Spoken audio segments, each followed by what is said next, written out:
Good morning, everybody. Welcome to the show. I wonder if Artie bet the over. He's not here. He's in California. He's calling in like 20 minutes. I have a feeling like he probably didn't. Like at the last minute, he went, everybody says I'm crazy, and it's going to be a good defensive game, and then he didn't bet the over. No, he wasn't wavering on it. In fact, his guru, Sam Simon, told him it's a sure thing, so that would really make it Artie go with it. He must have had a tough first half, though. You know what? There was 3 minutes left in the half. It was 0-0. I'm thinking Artie's on a chair with a noose around his neck. Yeah, right. Probably hung himself and never got to see the fact that the over came true. Right. You're having the exact conversation I had with myself watching the game when I thought of Artie's betting. Artie was right, though. He even said, I don't like betting New England. I don't like betting the Panthers because with the outcome of the game, if you bet the Panthers, actually, you would have won. Right, because they didn't cover the spread. That's right. So it was a hard game to call, and he was absolutely right about that. Yeah. Well, let's just see if he bet it. Right. See, knowing him, at the last minute, he backed out. Meanwhile, I had the worst Super Bowl experience. I'm watching the Super Bowl. Everything you could do wrong watching the Super Bowl, I did. Let's hear this. All right. First of all, I had sex during the Super Bowl, which made me tired. That's number one. At what point did you know? And I drank a bottle of wine. At what point did you have sex? Like in the first quarter? First quarter. I didn't miss a thing. So then you have no recollection of what really happened at the end. No, here's what happened. You know what? I'm not as dumb as I look, and I look pretty dumb. But I'm just so pissed off at myself. Handle things. I'm smart. Not like everybody says. By the way, I had sex with a woman, not like everybody says. All right. And that's not gay. No. Hey, now. To have sex during the Super Bowl is the only reason that you're allowed to leave the Super Bowl. That's the only time. Yeah, of course. Anytime you could have sex for a guy. But see, you don't leave to take the kids somewhere or take out the trash. You don't leave for that. Well, Beth said, let's watch the Super Bowl. Let's watch the Super Bowl naked. And I said, if I do that, you know you're having sex. I know I'm having sex, so I can't do that. But why did She said it was warm in the apartment, so she was in her bra and panties, and I just, this is crazy. I said, this sex is going to go on. Why couldn't you have sex at halftime? Because I had the lingerie bowl to watch, and wait, let me just tell you, I had the lingerie bowl. You were planning. Wait, I had the whole thing planned. Here's what I did. So, first of all, I was so manly during Super Bowl. You're going to be so proud of me. I took out the George Foreman grill, which is great, by the way. First time I ever used one. That's what I hear. I've never used one. It is awesome. You got to get the one I got. It's like $60. Well, yeah, I mean, they're all, they're always, and I have actually given them as Christmas presents, but I've never bought one for myself. Got to get one. I made turkey burgers. I just got turkey meat. And it's talk about low calorie. I took mustard. There's even a little recipe book. I took Dijon mustard. Is this in the George Foreman recipe book? Yeah. I took Dijon mustard, about 6 tablespoons and 2 pounds of chopped meat, and put it all through with I chopped up onions and peppers, made little patties. You put it in the George Foreman grill. You close the thing. Right. 6 to 8 minutes later, they're done. Perfectly grilled. And they're perfect. Greaseless, but that's the tasty. Whole thing. And I don't understand why George Foreman looks the way he does if he's using his grill. George Foreman lucked out, man. He really did. Oh, yes, he did. You know what it is? To me, it's like he's the male guy that's got the Thigh Master. It's like there's a million products. Except he's got a good product. Yeah. George Foreman Grill. Well, God you bless don't him. realize that, he got that deal, and then he had that Midas deal, I think it was. That's the transmission place he talks about, right? Right. Meineke. Okay, Meineke Mufflers. And then he won the title again. Nobody ever expected that to happen. And it went crazy. Everything went crazy with his name on it. And then he sold that company for I don't know how much money. That dude, if he went back into boxing as an old man, and people loved him for it. Yeah. And then that's how he got the endorsement of the George Foreman Grill. Forget about it. And the whole thing got sold, and he made a couple of $100 million. Anyway, it was beautiful. I opened up a bottle of wine from Dr. Sal Calabro. Hey now. Yeah, that's good stuff. Whoa. What is that stuff? I don't know. Where is it from? It always has like a strange name. It comes in a wood box. I looked it up. It's from, it's a French. Oh, I got a case of it. I think it's a French Bordeaux. I don't know. I got a case of it. Right. He always sends a case to everybody. It comes in a wood crate. Yeah. I figured it's good wine. It tasted great. Opened up a bottle of wine. had. Well, I don't know if you drink wine at the Super Bowl. Yeah. You drink a beer. Sorry, I was drinking wine with my George That's Foreman. not in the rule book. George Foreman turkey burger, and I made 2 baked potatoes in the microwave the way I like them. Well, actually, that is not a Super Bowl meal either. Yeah. Chicken wings and quesadillas. Yeah, I ain't eating that. You know that pizza, I read yesterday, pizza sales go up 20% on Super Bowl Sunday. Yeah, good. It's amazing. Super Bowl sells televisions, food, and something else. I forget what the third thing is, but televisions even get sold on Super Bowl Sunday. Hey, Andrew, you're on the air. Hey, Howard, big fan. Hey, George Foreman got $100 million for that buyout. Yeah. But he doesn't make any money from it now, but, $100 million's $100 million. He got $100 million on the buyout for the grills? Yeah. Yeah. Whoa. Who knew that I had one of those sell grills, that way? and there's nothing on my instruction booklet that says anything about having sex with Beth. Right. I went off the book. I know. Oh, okay. Nobody says that on Super Bowl Sunday. I know, I was shocked. Hey, but it happened and it was important. Hey, weren't you thinking last night that, like, they start the game at 6:30, right? Everybody's partying. It's a big deal. Why can't they do the game on Saturday? So you can really party. Really party. I don't know. Nothing's going on. I know, it's so dumb. I think they've figured out that on Sunday is the day that most people are available to watch. Like guys get commitments from their wives. Turns it into a national holiday. Become appointment television. Right. Yeah, but I'm telling you, Sunday night your wife ain't making plans to go anywhere. Saturday night she is. No, I that's true. disagree. Might have a little trouble getting that night off. It wouldn't be bad to start the game a little earlier, but what do I know? When we did our Super Bowl parties, the game used to start at 1.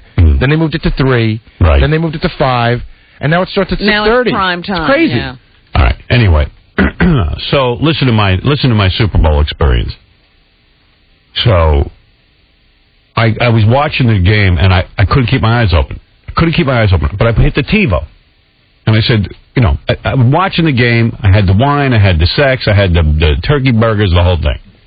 Halftime happens. I go, now I got a problem. I want to watch both. Right. We got a problem. So I had the TiVo on. I'm recording the regular Super Bowl. Mm-hmm.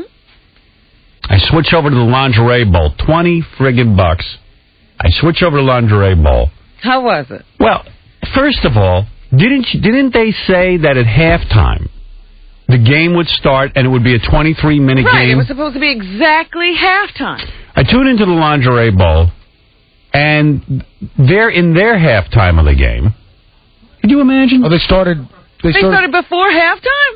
Yo, yeah. They had a whole first half.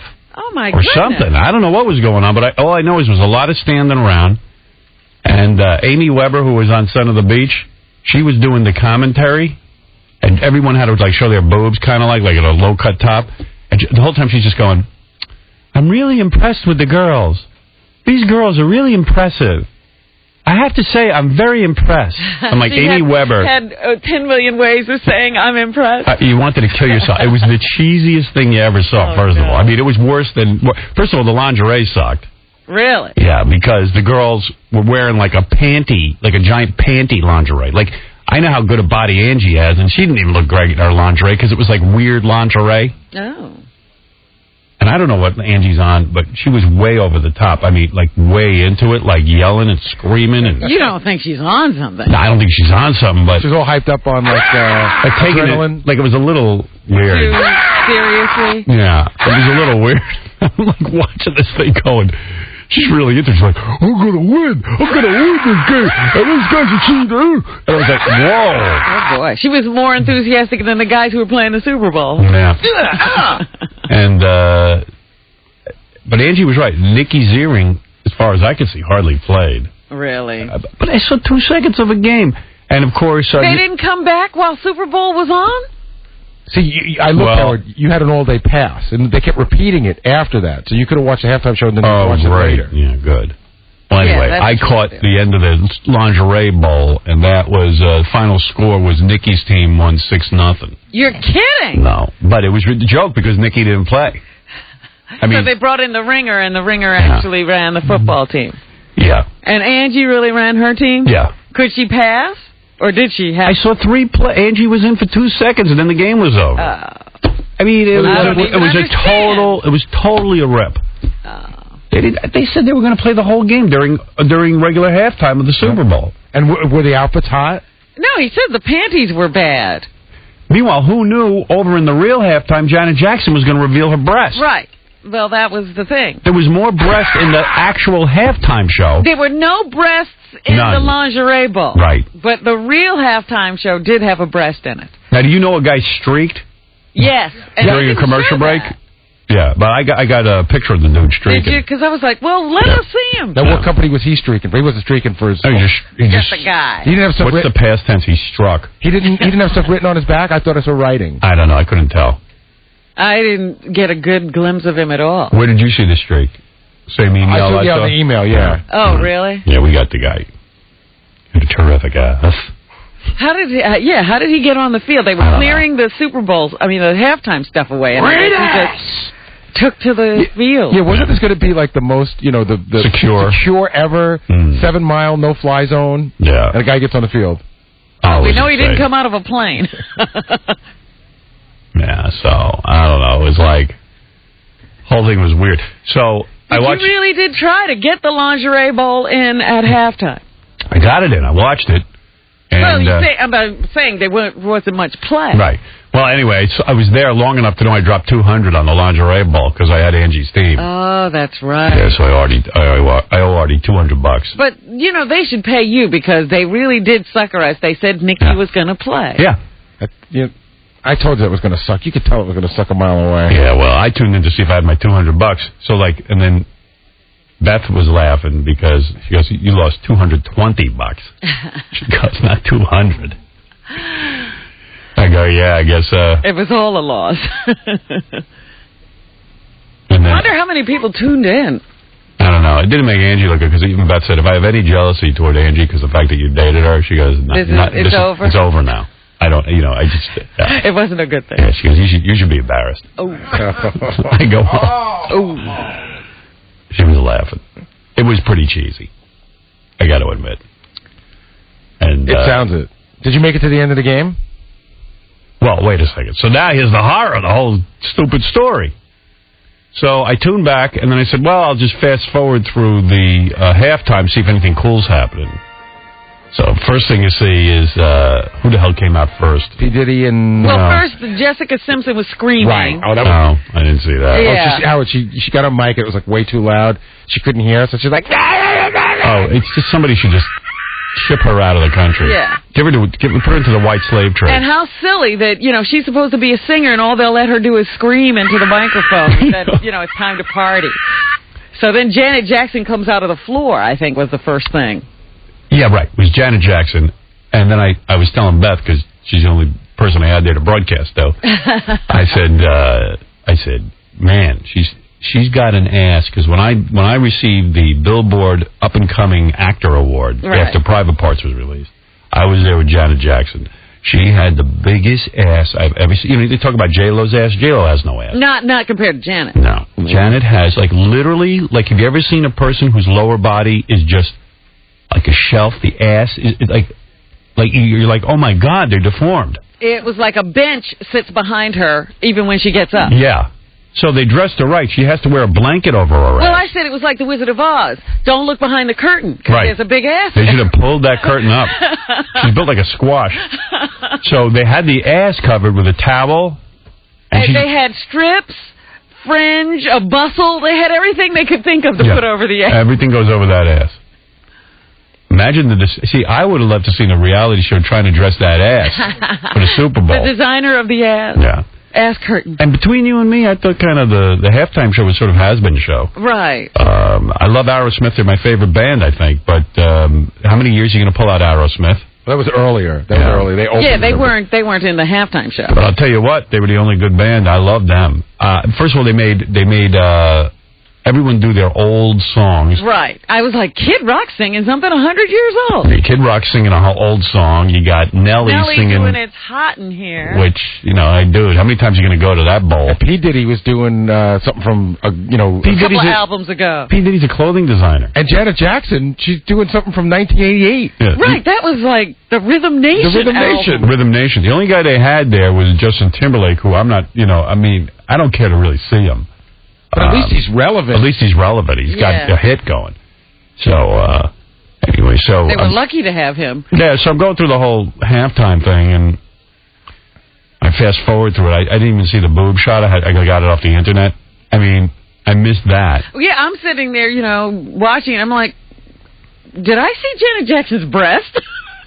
I'll tell you what, when I was first reading about it, because I didn't realize she showed her breast, I thought it was an accident, but it wasn't. No, it was planned. Yeah. It wasn't a pop-out. That's what I was like. That was my confusion. I'm like, was that an accident? No, that looked planned.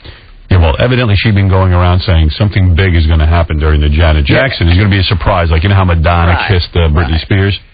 There's going to be something big happening. At the party I was at, everyone thought the surprise was that Michael was coming out. That she would bring Michael out. They would have, stoned him. Until she exposed that breast, everybody thought it was Michael. Yeah, she does look like him. Absolutely, and she moves like him. Yeah. And does she have any new dance steps since that? No, she looked like she was doing Thriller. Right. She does that same thing over and over again, that robot thing. Yeah. The robot thing and the head thing. Yeah. Who cares? I thought the breast was a football when I saw it. It wasn't even that great. And, everyone now is freaking out. CBS is apologizing. They didn't know, and this and that, and MTV. And, but you know what? Like in Europe, women walk around topless all the... Who cares? Nudity is on the television all the time. Well, if the FCC is true to form, there should be a huge fine. Yeah, they should shut it down. That's right. Not have any more Super Bowl. Turn it off. Turn off the Super Bowl. They should fine the Super Bowl. But why would they find CBS? Why don't they find Janet Jackson? Well, they can't do that because she doesn't own anything. Yeah, they didn't. She didn't broadcast it. Right. She just performed. Let's see if the FCC is true to form. They're busy finding radio guys. Why don't they find some TV shows now? Now they got a perfect opportunity. That's what they were saying. That it's the Congress was anyway saying it was absolutely a sin that they weren't finding television. Now they have an opportunity. And by God, I know when I saw the breast, I had to go out and rape 15 people. I mean, it drove me right out the door. I mean, God forbid a child sees a breast. Meanwhile, the breast was covered in some metallic-looking thing. Wasn't it pierced or something? That's what I thought that was. I don't know. It had like an ornament on it. There was an ornament on there. Okay. Like little Kim does. It was like a Christmas tree. It was a Christmas boob. So I missed that because I fast-forwarded through it. And then when the score was, I was somewhere in the third quarter, game was getting good, I fell asleep. But I had my TiVo on record, no problem. I said, when I wake up, I know what happened. I woke up at 4 in the morning. I said, this is great. I don't know what happened. I'm going to fast forward through the horrible commercials because there wasn't even any good commercials. No good commercials. And I'm going to fast forward. I start watching the game. I couldn't believe the 85-yard pass. I go, whoa, this is a great game. Some amazing things happened. Yeah. And then my TiVo ran out. Right. TiVo sucks. Because Survivor started at 10. Yeah. It sucks. It cut me off. And I know I should have said tape an hour over, but I was asleep. Or just hit the button on Survivor. That's what I did. I hit the button on Survivor, and I hit the button on what were the news after that. How'd you do that? The sports thing after. You just go in and hit the button and record, tell it to record everything after the game. See, I had Survivor, so I just told it to record for an hour and a half after Survivor. Wow. But I just had a feeling, because I wanted to see Survivor, too, so I just hit 2 or 3 things even after. Now, you didn't watch that last night, did you, Survivor? Yeah, I did. What time are you up? I was so keyed up after the game, I just said, might as well sit here and watch Survivor, too. So how much sleep did you get, an hour? No, probably, it was after midnight, something like that. Quiver's a life. Having a life. Well... Look at you. I fell asleep. So I did not see the end of the game. I had to read about the goddamn The end of that game was amazing. Anybody got it on tape? Yeah, I have it on tape. You do? Because if I could have it, I want to see it. You know what the turning point of the game was at the end, which they're talking about a little bit. So Carolina ties the score. There's a minute 8 left. Yeah, by the way, see, here's where I left off. Carolina threw that pass, so the score was... What was the score when they threw that pass? 20. They went for the 2-point conversion and didn't get it, so it was 22-21. Yeah. 22-21. New England comes back, scores a touchdown, but then they get a 2-point conversion? Right. Yeah. Oh, so they tied it up. No, it's 29-22. And then Carolina gets another touchdown with a regular 1-point conversion. 29-29. And they go 29-29. So there's a minute 8 left in the game. Carolina's just scored. So Carolina kicks off, and for some reason their kicker, I don't know what happened, he kicked the ball out of bounds. So not only do they spot it where it goes out of bounds, it's a 10-yard penalty. So New England now starts with the ball on the 40-yard line with one of the best field goal kickers and a minute 8 left and Tom Brady. It's too much. Yeah, and he moved it right down the field. Yeah, right down, no problem. Big blunder. Yeah, why did he kick it? Why did he? The guy was shaking his head afterwards, like, I don't know. Yeah, I don't think he meant to do that. I think he was trying to put it in the corner. Maybe he had money on New England. No, I think he was trying to put it in the corner so that New England would have a tough time running it back, and it just got away from him. Wow. But that was the difference. Yeah, that was a mistake. When they started at the 40-yard line, you knew it was over. God damn, I wanted to see that. I was yelling this morning, screaming at that damn TiVo. And Beth kept going, I'm so sorry, I'm sorry. You know, she felt bad for me. Yeah. I go, don't say that. I'm a loser. Dropped 200 on the lingerie bowl. I'm so glad I didn't bet Super Bowl, though. Who it would have been worthless to try to bet the Super Bowl the way it turned out. Nobody could have called that game. The two best teams did wind up in the Super Bowl, and it turned into a good Super Bowl after the first half. Here's my boyfriend, Ralph. Think about football, Robin. You would have bet the over. Well, that's true. Hold it. Thank you. I want to say something. We kept talking about the over. Artie wanted to bet the over. Every jerk that I know was emailing, and calling, it's got to be the under. Going, these are the two. Artie doesn't know anything about football. These are the two best defensive teams in the NFL. What a jerk. He's going to lose his money. Meanwhile, there you go. There's the over. You know, wait a minute. He also wanted that field goal bet. How many field goals did they kick? 3. There were 3 kicked. And you had to have 3.5. That was the over. And I don't know if Carolina kicked any. Carolina, I thought, kicked 1 because there was 14. No, wait a minute. No, Carolina kicked 1. That's right. So there were 4 at least. Yeah. There were 4 field goals. There were 4. That's right. Because that's a good bet. No, there weren't 4 because they didn't. 4 they attempted. Missed 2. No. So you had to have completed 3.5. Right. So you didn't win that bet. You lost that bet. Like, do you remember what Artie bet on the coin toss? There was an over-under on, because you guys are talking about stuff and everyone's talking over each other, so nobody knows what we're talking about. There's an over-under on field goals. If you complete more than 3, they call it 3.5, so there's no ties. That was the over. And I don't think that didn't happen. No. And I think Artie bet the over. And, because that was everybody was screaming at him, you can't bet the over on field goals and also bet the over on the final score. There was another bet. He's going to call in. There was another bet that Artie was all over. 2 field goals were made. That's it. Yeah. 2. There's another bet that Artie was all over, which was New England will never give up the lead. And I wonder if he jumped on that one. They didn't. They did give up the lead. I don't know what he bet. What did you want to say, Ralphie? Did you get to see that whole Janet Jackson thing? I saw the pictures of it. You have to see it in motion because, you know what? It was kind of sad because, I was watching on TiVo, so I rewound it a few hundred times and took a good look. Her breast is kind of floppy. Oh, really? Yeah, it's not great. No, it's not great. It's not. It looked kind of desperate too, like an old Madonna. Like that whole trick. Mm-hmm. Just Yeah, that's what we just said. And then she said it wasn't an accident. She said it was an accident, but she had a little tassel over it. Yeah, it was pre-planned. Yeah. There was no way that was planned. I mean, she'd have slapped Justin Timberlake's face if it was an accident, because he certainly ripped off something. She would have beat him up. But it looked desperate too, Howard. The way, did you see he was dry humping her from behind? Yeah. And it's a young guy who's relevant, and she's not, and it was sad. It's sad. As soon as she came out and was doing it, I was like, I remember when Diana Ross did this. It was after her career was over. Who knew Janet would be doing it too? Yeah. Hey, if Artie calls in, have Sam call in too.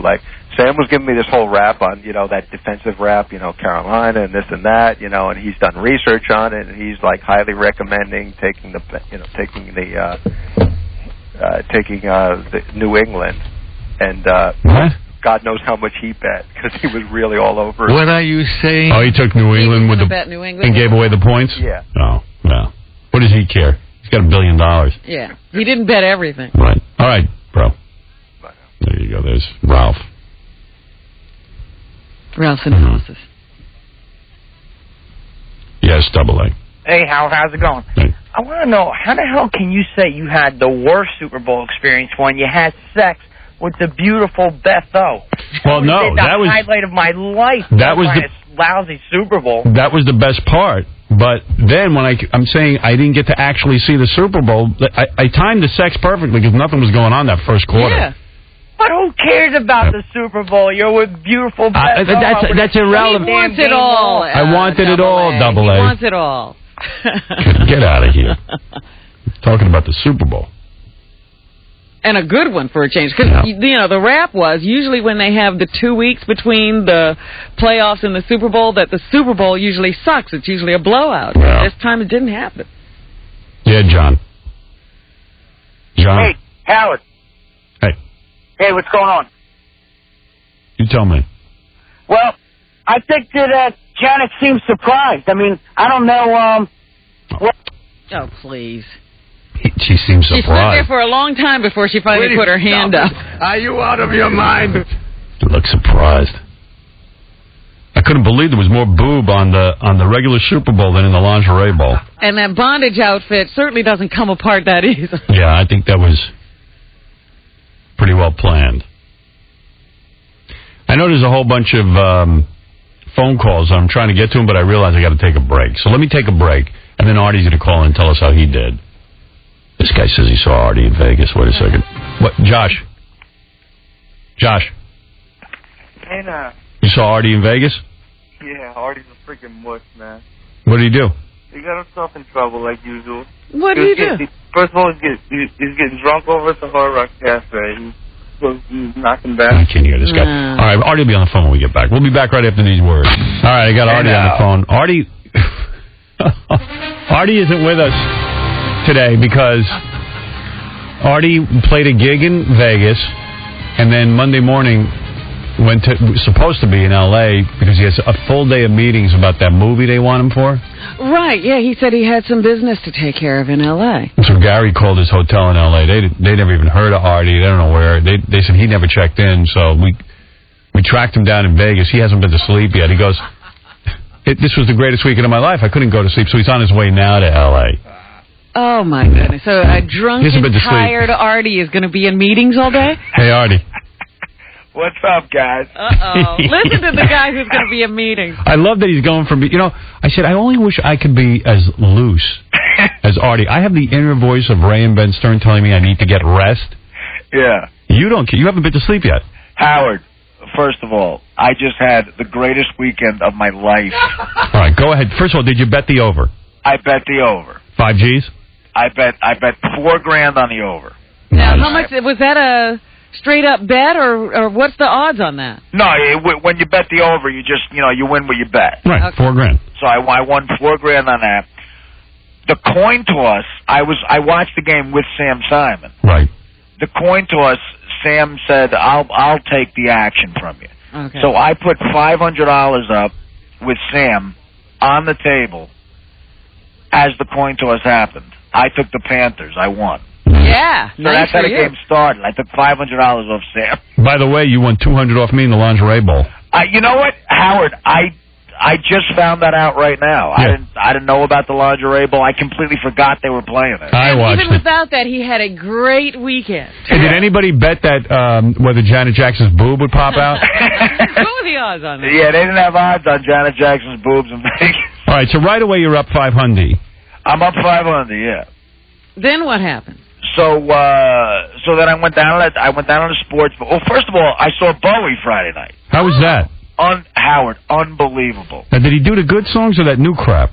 Howard, he did all his great stuff. Me and Richie was out here, and me and Richie, you talked to Richie about it. It was unbelievable. He did all the young dudes. He did Heroes. Wow. That's what I had heard, that he was doing all the good stuff. Oh, he did Rebel. He did Suffragette City. God damn! I never get to go to the good stuff. And Howard, it was in a theater with 1,200 seats. Oh. He played the same room I played. Wow. Shows you how show business is turned upside down. Exactly. No Artie kidding. and Bowie in the same place. Right. Wow. So Friday night for Bowie. Did he do Suffragette City? Yeah, he did Suffragette City, yeah. Did he do Hold On to Yourself? Whatever the hell that is. What is that? He didn't do Starman. There's a Starman waiting in the... Nah. Dude, that's a little obscure. No, he just did like the hits. That's a hit. He did, what else did he do? He did, I'm Afraid of America. Oh, I love that. I'm Afraid of And he had that kick-ass band with that black chick bass player? Yeah. Yeah, nice. Oh, he was amazing. Bowie was amazing. So that was Friday. I'll tell you who's amazing is that black chick bass player. I would bang her so hard that literally... I would bang her hair straight. You know what's her funny afro about would that? go. Her afro would go straight. You know what's funny about the black chick bass player? He did Under Pressure, you know, the song he did with Queen? Yeah. He did that, and the chick did Freddie Mercury's part. That's appropriate. Wow. No kidding. Yeah, and she sounded amazing. So how long were you there? So, like, you got right off the plane, freshened I up. got right off the plane, just got ready, started gambling. I went down. Okay, so I played craps first. What a weekend you had. I won money at craps. Really? What'd you win? I'm up about $2,000 at the tables. Wow. Oh, I wish I was with you. See, you know what? He could be making this up. It's because we couldn't see him. Yeah, he's like Dominic. He leaves the table for a while and then he makes money, you know? That's too much. I mean, it's the greatest weekend of my life. All right, go ahead. So anyway, you get off the plane, you play craps, then you go to the Bowie concert. Right. And, like, you're eating and drinking the whole time, right? The whole time. All right, go ahead. At the Bowie concert, I had, you know, the straw with the JD water. JD and water through a straw. Yeah. So how many bottles did you go through that night? Like 2? Well, first of all, the Hard Rock Casino out here treated me beautifully because of you. Thank you. And I get into my room. There's like 10 bottles of JD waiting for me. Oh, no. They're going to kill you. Yeah. Hey, did you have that bowling alley room? Huh? Did you have the bowling alley room, or did No, they Bowie didn't give get me the that? bowling alley room. Some high roller had it. Oh, okay. All right, no big deal. Believe me, when you get here, you find out, you know, even though you sell out a show, you're not Howard Stern. Well, not only that, you're not going to spend your time bowling anyway. I was going to say, what? The high roller comes there to bowl? Here, let's go to my room and bowl. So you go downstairs, you play the craps, you see Bowie, and even go to sleep Friday night? I went to sleep at like 9 a.m. 9 a.m. on Saturday morning. Because after Bowie, you gambled, right? Right, yeah. I went down to the tables. I was playing craps, drunk off my ass, just throwing the dice, and I had money on the pass line, betting on myself, and I was kicking ass. I was winning. What do you mean? All you bet was the pass line? That's all I bet was the pass line. I bet anything else. You're telling me you just bet whether or not you'd get like a 7 or an 11? Yeah, I bet on me. So, like, how much money did you put down on a roll? 200. And you didn't take any numbers? No. Are you crazy? Howard, I was too drunk to take numbers. I don't know what the hell I was doing. He didn't remember numbers. So when another guy rolled, you just put money down on the pass line? Yeah, and then you know what? Richie had an amazing... Richie rolled for like 15 minutes. Wow. And I was just betting the pass line the entire time. Every time I'm with that bum, he doesn't roll for a minute. Now he rolls for 15 minutes when I'm not there. Good for him. How come he's only up 2,000? How come? Well, because he bet the pass line. Guy rolls for 15 minutes. No, I should have been up way more. But I lost money back. I'm up $2,000 for the whole week. For the whole weekend. All right, wait a second. Hey, Shuli. Hey, Howard, I was at the craps table with Artie Friday night. He was on a major roll. He was winning like crazy. He was drunk out of his mind, but he was winning like crazy. Yeah. Right. He was screaming, "Give me a hard 8, hard 8." The whole night, screaming like a mental But he wasn't even betting the hard 8. Yeah. Even though I didn't have a hard 8, I just kept yelling out, "Give me a hard 8." He didn't even know. Something. He didn't even bet the hard 8. Why do you need a hard 8? You want the... It just seemed appropriate. Yeah, he just wanted to yell. It was great. What happens when you put money on the pass line? Like, if you just roll a 7 or 11? Well, yeah, no, you're betting with the roller. So if you win the roll, you win money. But you know, you bet the odds too. Yeah, there was a guy that rolled for like a half hour. Artie was just winning off of. Oh, so you bet numbers? No. You know, Howard, that when you bet the pass line, then you back it up with the odds. Yeah. That's what I was doing. Oh, so you took one number? Yeah. So I won a good amount of money. That's what put me up for the whole weekend. All right, okay. He would have won a fortune, in other words. Right, if he had a fortune. He lost most of it back. Yeah, I'm trying to understand. I'm trying to understand what he did, because to bet one number is insanity. I think if the guy's rolling along. All right. So you did that, and you went to bed at 9 a.m. Right. What time is your show? The show that night was at 10 o'clock. So what time did you wake up? So I went to bed at 9 a.m., and I got up around noon. Really? Yeah. Oh, you're crazy. Because he's in Vegas. Yeah, he knows those tables are right downstairs. They're giving away money at those tables. Exactly. Howard, I've been in the same outfit the entire time. Really? That's hard to believe. Believe it or not. Believe it or not, I've been in the same jeans for the whole weekend. So I pack a bag. So okay. So then you do a show Saturday night. Saturday night. What'd you do from noon? What'd you do from noon to the show? I ate and gambled and drank. Of course. Donated to the community. You were drinking at noon? Yeah. Well, I went down. Well, at noon I woke up and I just threw my pants back on and and a shirt that was laying on my rug. Do you even shower? No, not Saturday afternoon. Why do that? Why wash off the luck? And I had chips and So I went back down to the. There's a Starbucks here, and I got a caramel macchiato.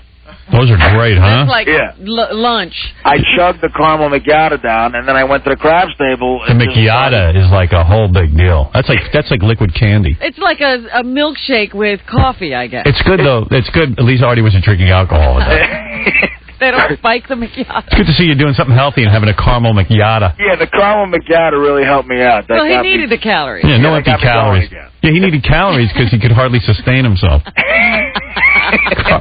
Your body must hate you. It's full of Jack Daniels and caramel macchiatos. If the E-camera could have a shot of me right now, I look homeless. I'm sure. You're kidding. I'm in the same outfit I've had on for 3 days. And you're going to go take those big meetings in L.A. like that? I have a 7 a.m. flight to L.A. Well, wait a second. I see. It's 3 hours earlier. Yeah, go ahead. Yeah, I have an entire day of business in Los Angeles. I have an audition. Oh, my goodness. Howard, what are you supposed to play, a derelict, I hope? Howard, Artie landed in Vegas at 7. Hey, wait a second. I saw him at 10, maybe 10:30, and he was trashed. Just trashed. Yeah, hey, Artie. Yeah. So the audition. Yeah. Do you have to know your lines and stuff? Yeah, they sent me the script, and the screwed up thing is it's in front of Mike Judge for this movie. I would kill to get. It's such a funny movie. I know, you told me the premise. It's funny. Yeah, it really is great, and I would love to work with Mike Judge, but I haven't even looked at the line. I mean, I might embarrass myself. Yeah, you'd love to work in that movie, except that it was right at Super Bowl Sunday, and you were going to Vegas. Yeah, Howard, I haven't looked at, guys, I haven't looked at a word on the page. Look, if it's anything like he writes for Beavis and Butthead, you probably got 3, like 3 lines. It is actually, I play like a dumb guy, that's the character, so... I think you're ready. Yeah. If you want, rehearse now, because I'll help you. I'll run lines with you. Couldn't he rehearse on the plane? What did he do on the plane right over? Oh, because he still has time. He hasn't taken a plane yet. No, I'm talking about when he was going to Vegas. Hey, he's drinking and relaxing. I did. I had a first-class ticket out here, and I got to confess, I had a couple of Jack and Waters on the plane.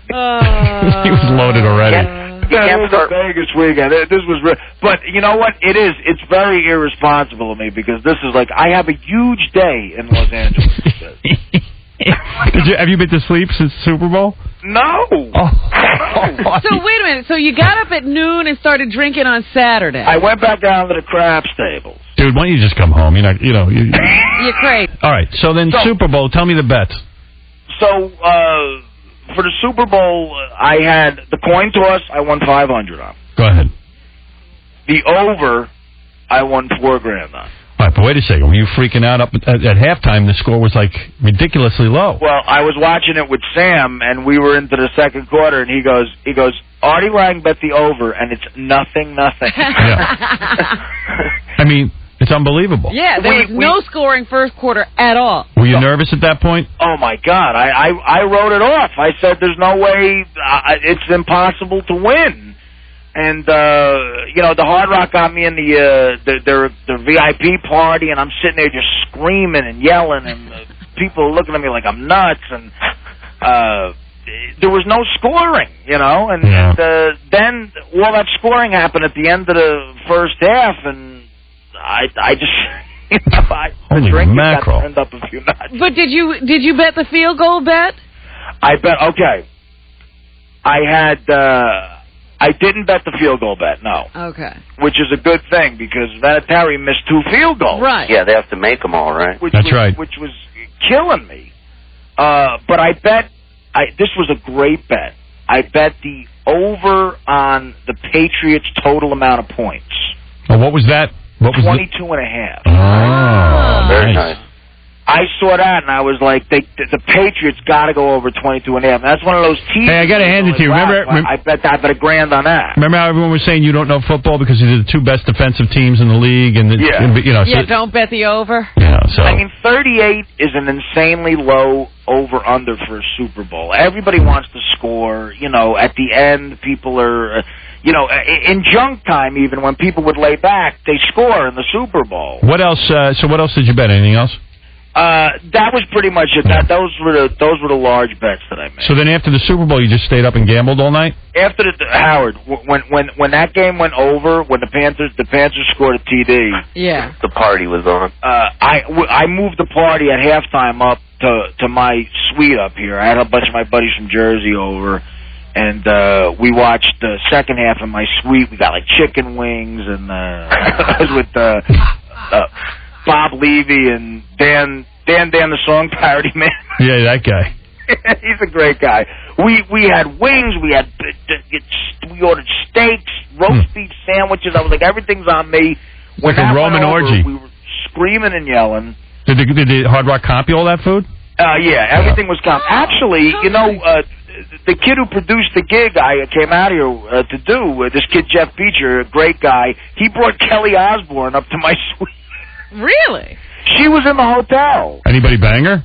Nobody banged her, no. What, did she look at you and run out? She could not have been more annoyed. It was me. Listen, this is Kelly Osbourne. She's used to like going to parties with like the Hilton sisters and like George Clooney. Right.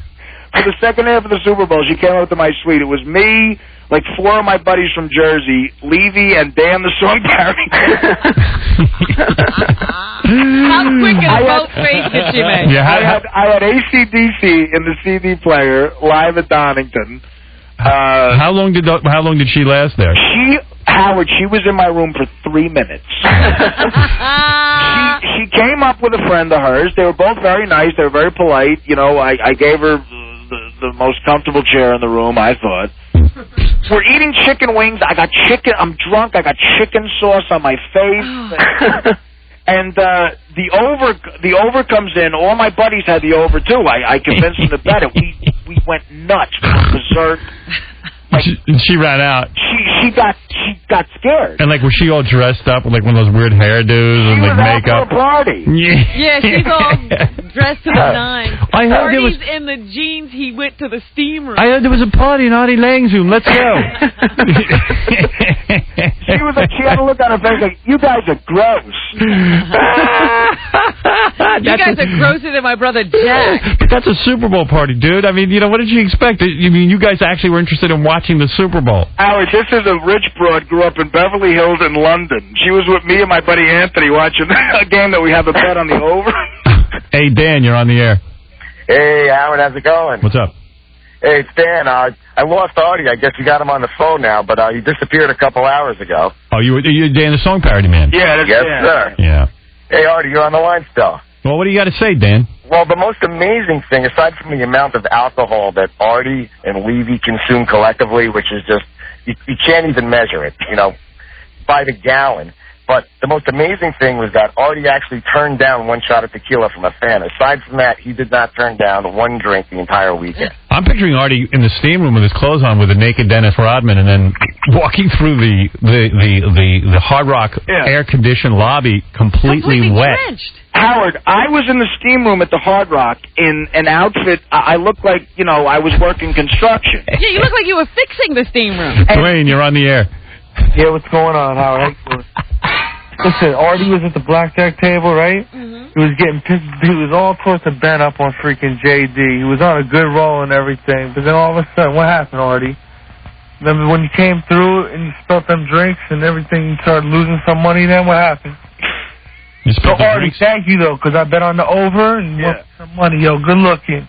Peace. Good looking. Hey, Artie, what happened? You spilled drinks all over the blackjack table? I spilled a drink on the blackjack. Did they get pissed? Hey, Howard, no, again, I'm with you, brother. Howard, you want to hear something funny? Yeah. I wasn't even there. I just knew he probably would. That's too funny. That's funny. You predicted I spilled a drink? Yes. I spilled one drink. This was at like 4 a.m. It was actually a beer because by the end of the night I just started doing chilled shots at JD and drinking Heinekens to chase it. Oh, my stomach is burning just listening to you. How much sleep have you gotten collectively? Like, do you think more than 6 hours for the whole weekend? Nah, I'd say 5 hours. Wow, you're gonna crash, dude. Right in one of those meetings today. So what are you supposed to do? I don't know what I'm going to do. I'm just going to have to go listen, So you didn't even go to bed last night, so what do you got to do? You got to go to these meetings in L.A. at 7 a.m. Yeah. And then an audition. Howard, it's not even a meeting. It's an audition. With Mike Judge. Yeah, with Mike Judge. Now, have you gone to the steam room to steam out some of the booze? I should go. I got my flights in 3 hours. I should go down there. Why didn't you sleep last night? Because you just played cards the whole night? After the Super Bowl, we went down, we played blackjack, and then we went strip club hopping. Oh. We were over at Club Paradise. You find your girlfriend? No, she's not around. She was repulsed. Yeah. I'm looking for that whore the same way OJ's looking for the real killer. Wow. But we went strip club hopping. We went Club Paradise. And then you just said, screw it, let's stay up all night? Yeah, what am I going to do? I won the over in the Super Bowl. What am I going to I don't know, but like at some point, don't you go, wow, I got an audition tomorrow. I think I better get some sleep. Yeah, this is very irresponsible of me. Did you ever think of it, Artie, or did you just not care? I completely forgot. You did? I forgot about it. Mike, you're on the air. Hey now. Hey now. Morning, Howard. You hope to know the two bastards. Listen, so envious of Artie, bro. He's got a great job, drinks whatever he wants, eats like a freaking Galvon, and still has a job with you. Ralph, you're on the air. I'm going to take the over-under when Artie's going to die. 3 years. Hey, Artie, you there? Yeah. I love you. You're a great guy and you're fun and everything, but don't you kind of think, like, you said you go to the Hard Rock Hotel, right? And they're treating you good because, you're with the show and with Howard and everything like that. And then you go out and you just kind of make, kind of a fool of yourself and you're screaming and yelling. This is Ralph saying it. And you're like he doesn't make a spectacle. Wait, let me finish. Be very careful what you say. You're in the steam room with your clothes on and stuff. Like, does it ever cross your mind? I'm not saying like, hey, it's a problem. Does it cross your mind that maybe it reflects bad on Howard? Oh yeah, look who's worried about reflecting poorly on Howard. Haven't you done enough of that? Ralph, are you kidding me? You've got to be joking. You really have to be out of your mind right now. Does it ever occur to you, Ralph? What? I haven't done anything like that. Oh. But aren't you the guy who passed out on the street when you were supposed to be coming up here because you were tripping? Yeah, but people at the Hard Rock didn't know that. And don't you piss off every business relationship you work with? Haven't you gone on several shoots with me where they said we really don't want Ralph here? That's not the point. And Ralph, don't you owe me $105 from bets you put on last week? No, didn't Will pay you back for? Yeah, Will. Howard, Ralph puts bets in with me, right? Yeah. Right. He loses $105. I see him at the party last weekend. I go, where's the $100? He goes, Will owes me money. You told me to let it ride. You told me to let it ride. What do you talk about? No. I said you let the 50 ride. Like, I'm not going to go ask Will, who's got no money, for Ralph's money. Yeah, I was going to let it ride to the Super Bowl. Ralph, Artie, why are you taking bets from him? He calls me up. Don't get involved. Let him place his own bets. You don't know how Ralph hunts Artie down so he can place these bets. Oh. He's hard to find. He keeps me on the phone for half an hour, Howard, about different bets, and then he bets $50. I'm not going to call a bookie with a $50 bet. He just never stop punching me in the face. Hey, Mike Judge is on the phone. Hey, Mike. Artie, you suck. Yeah. You stay home. All right, dude. Well, thanks for checking in. Hey, Howard, man, it was a great weekend. Sounds beautiful. Yeah, it sounds like you stayed up to take a part of everything that happened. The whole thing. I tell you what, the show is huge out here, man. I did stand up in the same room Bowie did. It was. How was Bowie's stand up? Yeah, right. It was 1,200 seats, sold out. You know, the crowd was great. The show went good. You know, we went out afterwards. I won money on the bowl. It was just the whole weekend was just like amazing. It was so out of character of me. So you're leaving Vegas with money. I'm leaving Vegas up a good amount of money. How much? $8,000. And that includes your salary. No. And then on top of the money I got paid for the stand-up. Right. Wow. You didn't lose your money. No, I 8 G's is the money I'm up from gambling. Wow. $8,000? Trust me, he'll lose that. Don't worry. Wow. All right, Artie. Good luck with your auditions. Thanks, Howard. All I have to say is March Madness is on the way. Yeah, I got some steak money. I'm ready. All right, later, bro. Good talking to you, man. Right. Bye. Man, oh man. How is he still alive after a weekend All like I can say is thank goodness he doesn't have any more time there. Because he died. How does he do it? I could never stay up Well, that you many can hours. hear his voice is a little shot. You know what? I can't imagine what he looks like. For a guy who stayed up an entire weekend drinking that much alcohol and eating horrible food, he's in pretty good shape, and he will go out and audition and be fine. But just imagine what he looks like. He was in a steam room, fully dressed.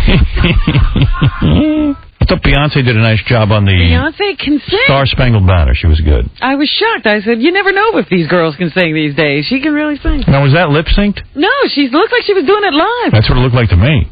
But everything, the whole Super Bowl, because then I watched the Super Bowl halftime, and that all looked lip sync. I didn't know whether Kid Rock was lip syncing, I but I thought everybody else was. Yeah, I don't know, but no, who knows? Who cares, really? who wants to see Janet Jackson's boob anyway?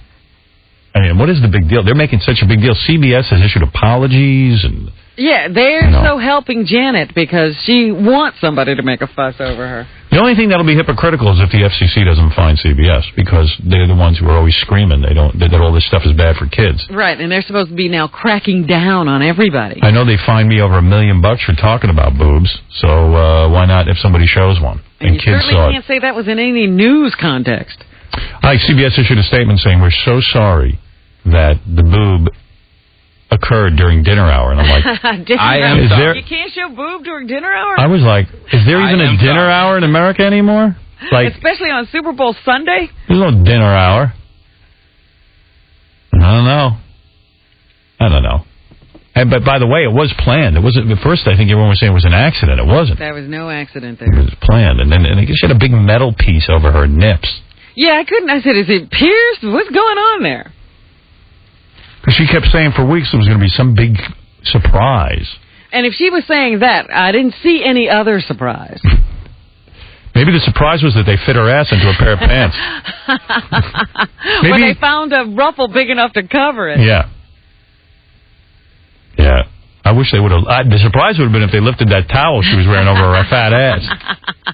It was like a curtain that you see on, like, the Ed Sullivan show. Yeah. And they're, like, trying to pretend like that's there because it's supposed to be sexy. Right. Her ass is behind a curtain. No. I didn't think her boob was all that great, too. It looked a little floppy. I didn't take a good look at it. I didn't go back to recreate the experience. So I didn't know what kind of boob it was. I felt sad for her more than anything. I mean, like, it was sort of desperate. Like, everyone looked a little desperate up there at that halftime. Well, I felt sad for a number of reasons. First of all, whenever you see Janet, now you think of Michael. Yeah. And what a mess he is. And you wonder how much of a mess she is. And then she goes and does something like that to prove she's a big mess, too. That boob looked like a deflated football. I thought somebody, like, kicked her in the chest with a football and it got stuck in her chest. Yeah, it was one of those bad field goals on her chest. Jesus, Janet Jackson, some trooper. One of the footballs collided into her chest and she's still doing it. What a little trooper that girl is. I don't know, man.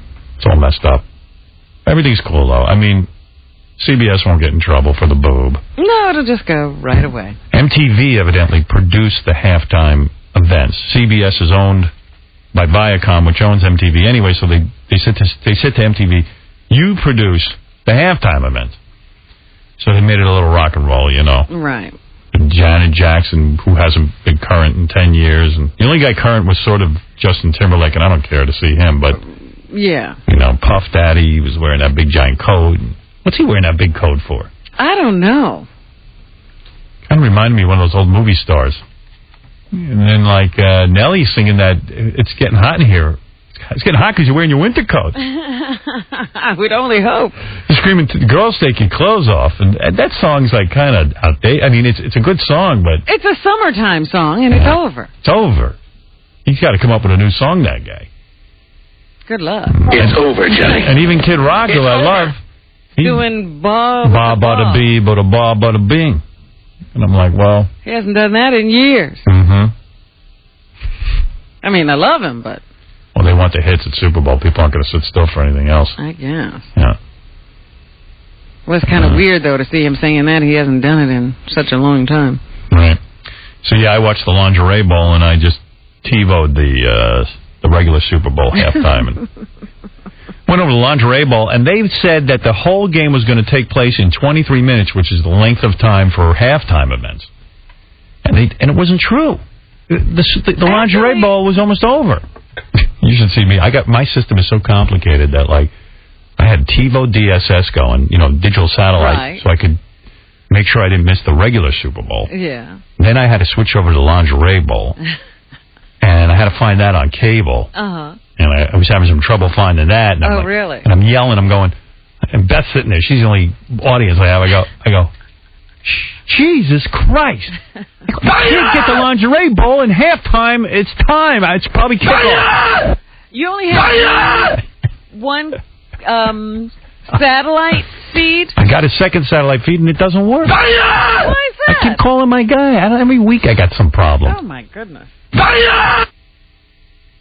Because that's the beauty. You can get the two satellite feeds going through the TiVo and watch and record. Don't ask. My system, I don't know. Or even record at the same time.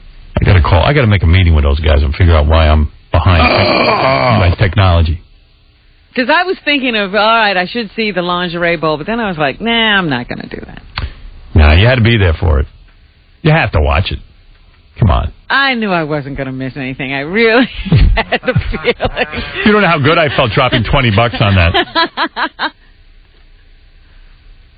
And the regular Super Bowl turned out to be good, and I fell asleep during it, but then I videotaped it. I woke up this morning and I said, you know what? I don't know anything that happened. I'm going to watch it like it's real. Like watching it for the first time. No, I'm not going to fast forward. I'm going to just, And then my goddamn TiVo didn't tape. It ended. How's TiVo supposed to know that the game Wait a second. The TiVo people know Super Bowl is going to be a widely watched event.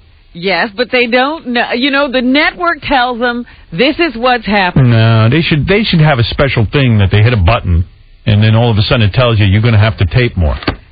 Oh, stop it. Or they should program it or something. It's very simple to go and record the stuff after it.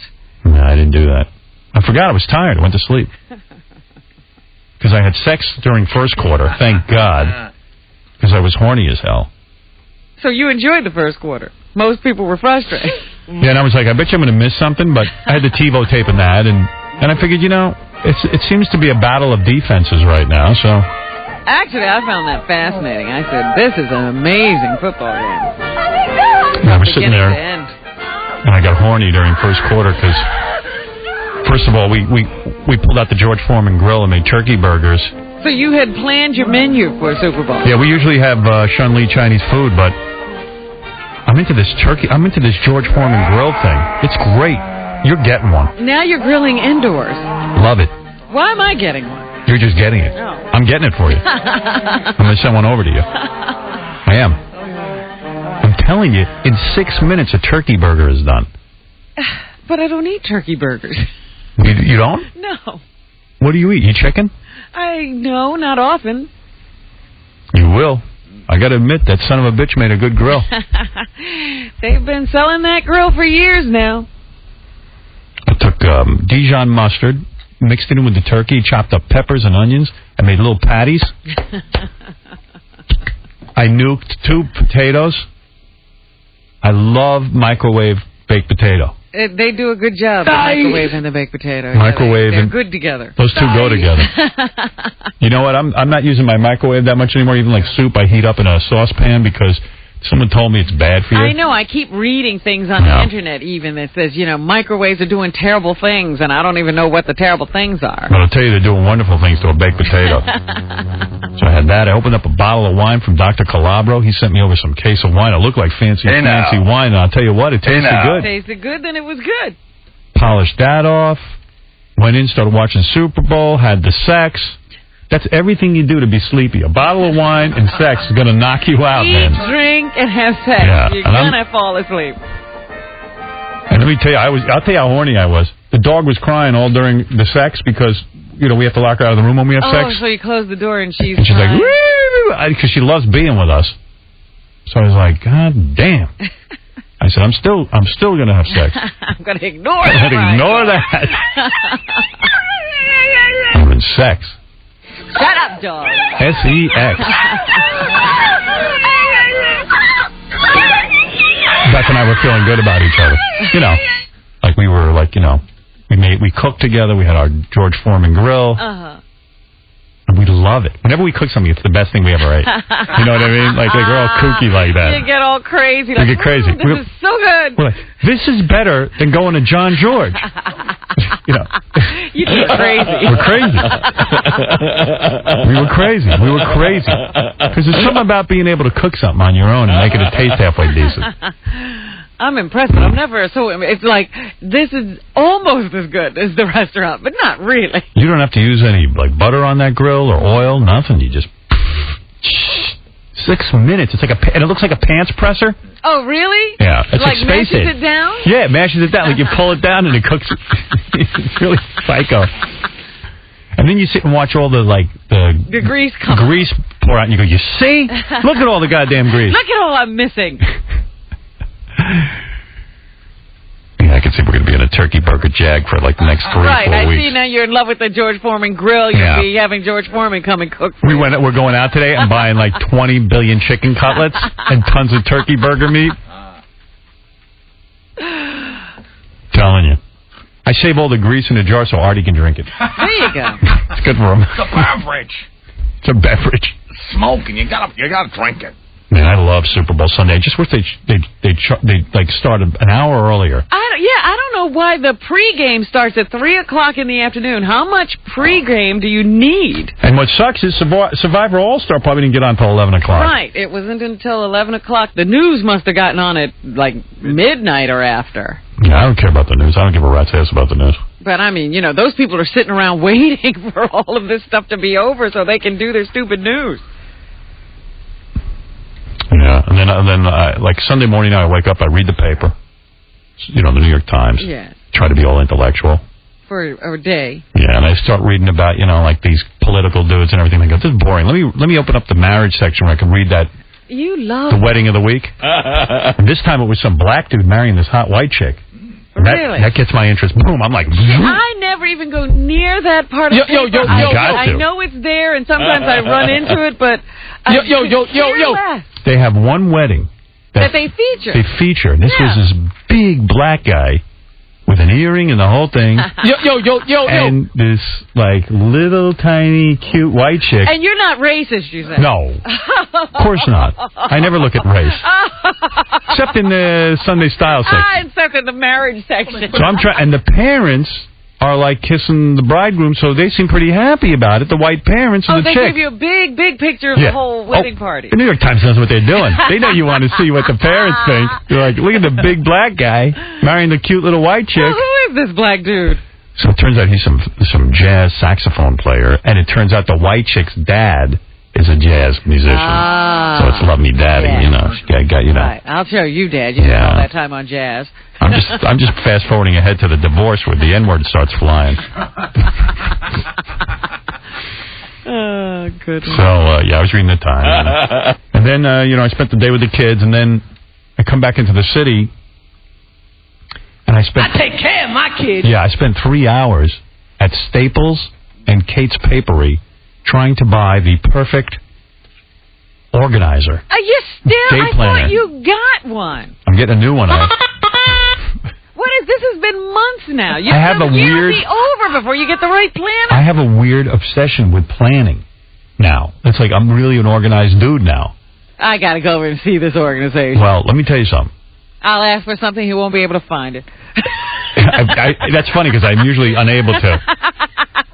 But I'm throwing tons of stuff out. Like, I organized my apartment. I threw out all of my movies, all my DVDs, except for the ones I haven't watched. You should have told me. I probably would have wanted them. You could have them. I still got them in a big box.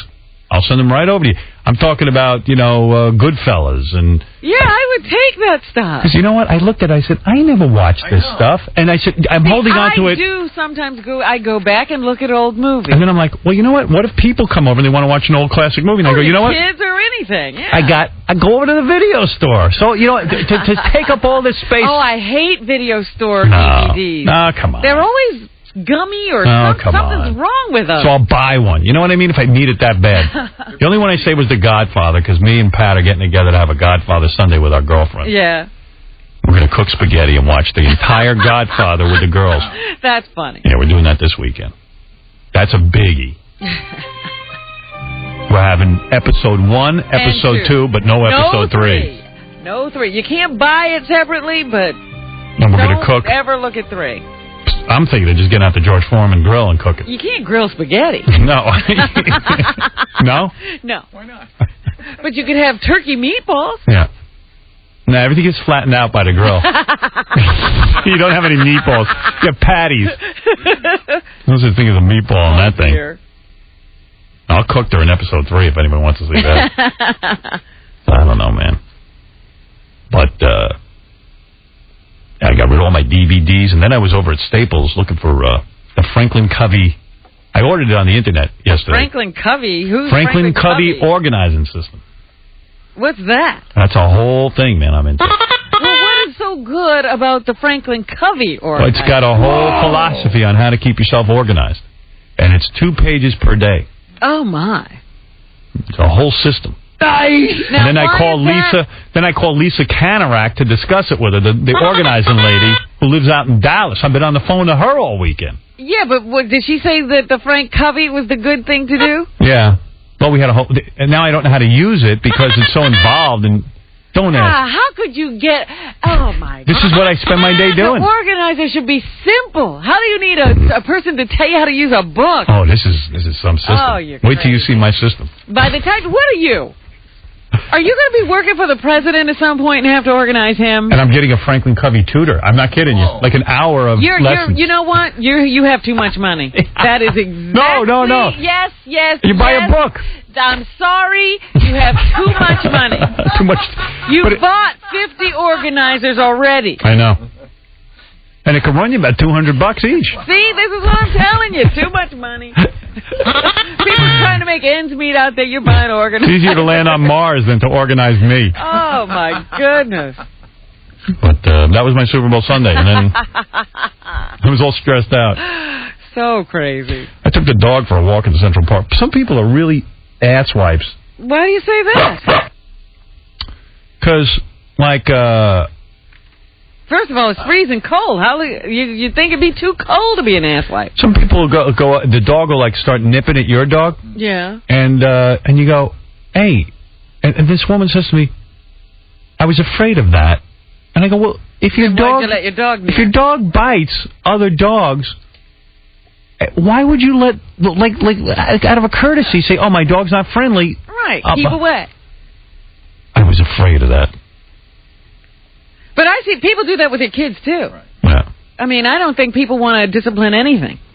Yeah. Hey, Chris. I see their kids act up. They go, I was afraid of that. I was afraid of that. Kid to stop. Hey, Chris, you're on the air. What's happening, buddy? Hey, now. Hey, now. Hey, when you're in bed with Beth, what gets her hotter? Is it the 5,000 square foot apartment in Manhattan, or do you leave copies of your bank statements around? Ah, man, that was good. I gotta go there. That was mean. It's not fun. Why you gotta go there? I love you, but you're so miserable in your relationship. You gotta put down mine. Yoko Ostrowski. Oh boy. I know what she's doing for a girl who doesn't want to be on the air. She sure does come on a lot. Yeah, I know. Oh boy, you see, you had to ruin it. Hey, you know what? I don't care. I love her. She's great. Screw you. Who cares? So I'm stupid. I can't see through her plan, her master plan. That sucks when people do that. You know? That just put a damper on everything. Who should you be with? I guess I should be with some real ugly chick. A skanky. A skanky hoe. She wanted me for the George Foreman grill. You know.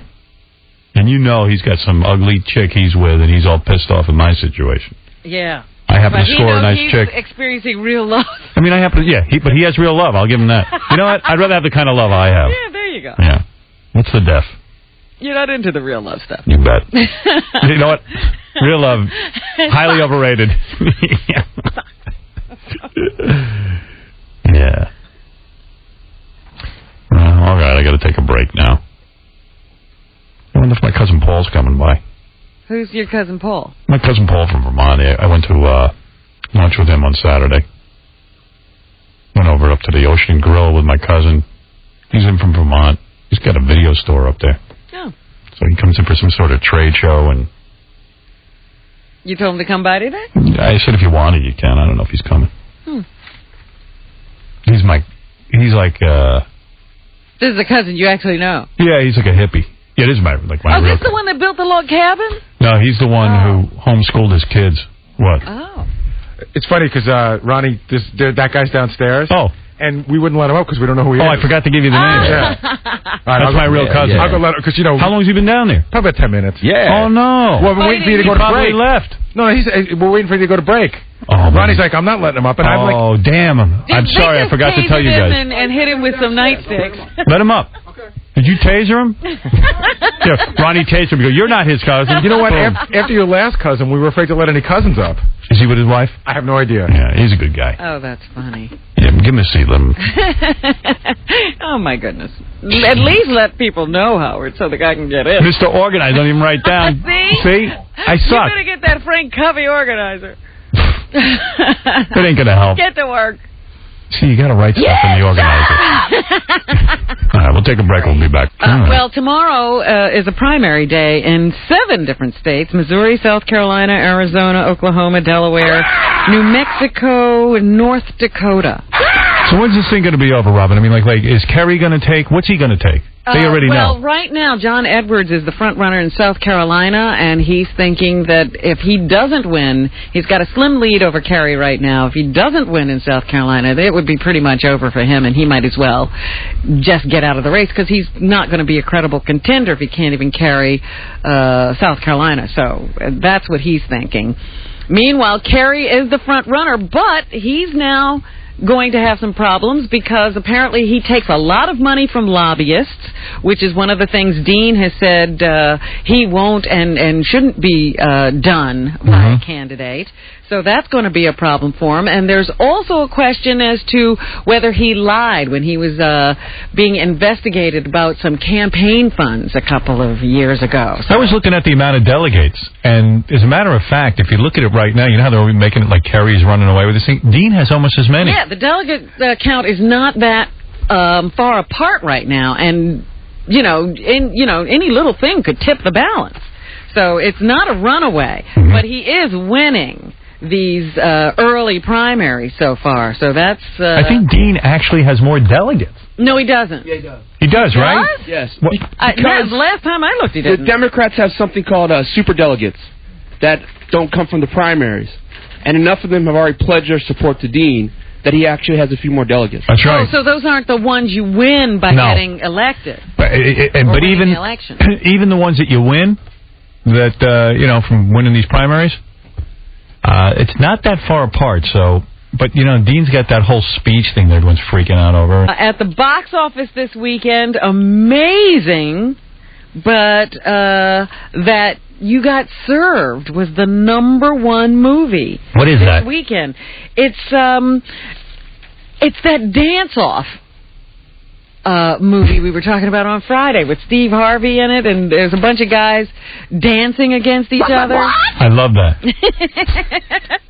Well, apparently a lot of other people did too because they went to see it at the theater. There was a whole series of movies, I think like in the early 90s, of like where instead of gang guys fighting each other, they would dance against each other. Right. Well, there were a couple of different ones. There was the Electric Boogaloo type movies. Yeah, and it was like really angry guys in the ghetto fighting. Right, instead and then of fighting. There was some Brazilian sort of martial art kind of dancing movies. Yeah. That had come out. And were very I guess they were sort of popular for a while. I watched one of those. It wasn't so bad. Really? Yeah, they would stand around in a circle and dance. And then they would fight each other while they were dancing. Well, it was kind of weird. Those might be right up your alley then. By the way, this just in, the groundhog saw his shadow. Oh. So we're in for it. There you go. All right. If you believe in that sort of thing. So anyway, the number one movie was the You Got Served movie, and it featured a song, I guess, or a couple of songs by the boy band B2K, but I think they've already broken up, but now they're going to have like a hit record or something. Morgan Freeman is in something called The Big Bounce, and he's quite candid when asked what interested him about being in The Big Bounce. I would say the money. The Celebrity All-Star Survivor started last night. I missed it. And here, we were supposed to talk about whether you wanted to know who was the first voted off or not. Kind of don't. I mean, I want to get a tape of it today and watch it, but I don't know if that's going to happen. Can I tell you? All right, tell me. Who was voted off? Tina Wesson. Oh, good. Yes, I was so glad. Good. She won the $1 million. Yes, she already was a winner, and she's in this tribe, and they just let her, a couple of the people in the tribe just let her know right up front, no, all you winners are targets. Wow. Because nobody wants to see you guys win again. You've already got $1 million. I love it. So, Tina Wesson was the first one voted off. Okay. You know, there's some people there, I don't even know why they're back. Because either they were good looking or they were interesting or something like that. Lex, do you remember a Lex? Yeah, I remember Lex. Irish guy. You liked him? Nah, not particularly. He's back. I couldn't understand. I don't know why. Yeah. And then there are a couple of the women that you just can't figure out why they're there. I know Amber's there because she was cute. Yep. But then there are a couple others. I don't even remember them from when they were there the first time. Right. Charlie Sheen is in something also called he's in the same movie that Morgan Freeman's in. It's The Big Bounce. Breaking news, Howard. I just got the FHM new magazine. Yes. 50 most eligible bachelorettes. Yes. In the whole world. Yes. Number 10, Robin Quivers. Wow, she's spoken for. I'm not spoken for. What are you talking about? Well, you have... Bachelorette. No, you have Mr. X. I'm a bachelorette. You got a picture of her? Robin's the only one in the whole magazine with her clothes on. You know what I mean? Like everyone looks like that. They just have this one little tiny picture of just Robin's head. Number 10, Robin. That's not even her thin head. Wow. My fat head. What's your fat head? My big fat head. She beat out Uma Thurman, Sophia Coppola. I agree with I'm higher that. on the list than them. Yeah. Wow. Look at you, Robin. Congratulations. Well, it's about time. Yeah. People recognize. What do you make of that, Gary? Yeah. Yeah, huh? Sitting right next to her all year. And you didn't even know You're it. sitting next to one of the most eligible bachelorettes. It says that. Why are you staring at Fred? I'm talking about Robin. It says she's available because though she's been dating the mysterious Mr. X for years, the 51-year-old insists that marriage is not on the horizon. So she's available. There you go. I would gladly give up X for the right man. Oh, my goodness. All right. And The Butterfly Effect, I think, is still doing pretty well at the box office. It was number 2 this week, I think. All anybody's talking about is Janet Jackson. I know. I can't get through all the stories in the paper. Some guy in the newspaper said... it's a shame because it was like one of the best Super Bowls ever, and everyone's forgotten it already because of Janet Jackson's boob. But here's the deal on Janet. Some guy called up and said, "Would you talk about this more?" So Janet Jackson just comes off looking desperate. It's like she hasn't sold any new records. She has a single out that no one's paying attention to. And she has an album coming out in a month or two. Yeah. So she did what she had to do, but man, it's causing an uproar. I thought Justin Timberlake was more embarrassing, trying to pretend like he wants to bang Janet Jackson. With that big fat ass of hers. He couldn't even get near her to grind her. Yeah, I mean, he couldn't get anywhere close. That big towel she was wearing over her ass, that's what they should be writing about. She thinks she's fooling somebody. She's got a giant ass. I'm telling you, it's like the Wizard of Oz. Don't look behind that curtain. Ignore that curtain. By the way, who needs a halftime show anyway? I mean, really, like, I would rather hear they discuss the game. Paris Hilton has no talent. She doesn't deserve the spotlight. She's not funny. She's not witty. She's not bright. She's known for being a moron on a reality show. But you know, that's what it's come down to. You got to kind of the thing that made Paris Hilton is she was in a sex video. Of course. And now we're questioning. We're probably saying, you know, maybe she released it herself because it's the greatest marketing move ever. Because she's certainly not turning down the jobs that come from it. No. She's not She embarrassed loves at it. all. She loves it. If Janet Jackson was smart, she'd bang some dude and release the tape. There you go. But I make think it seem like everybody's it- going to be doing it these days. Yeah, I'm thinking of doing it.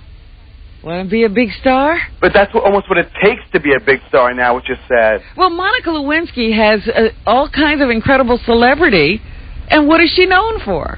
We had a big phone meeting last night about the 2000th show on Thursday. Our E show will be celebrating the 2000th show on Thursday. The 2000th episode. Yeah. So we're going to have a special show on Thursday of this week. You should not miss it, as we all celebrate. Chris Rock, I went to see him Saturday night. He's some funny bastard, that guy. He was so great. I saw him over at the Garden, the theater in the Garden. And he was saying, people think Oprah got a lot of money. That's nothing. Oprah's got chump change. He goes, the real guys are these rich white guys you never read about, and he started. You don't even know their names. Yeah, you don't even know. They got real money.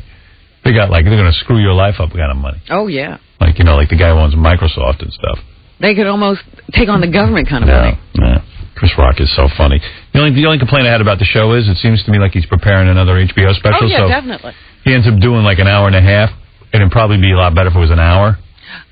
So there's lots of fat. There's some filler in there, but man, he's funny. He still got it. I went there with my second grade friend, Dr. Lou. Oh, yeah? We've known each other since second grade, man.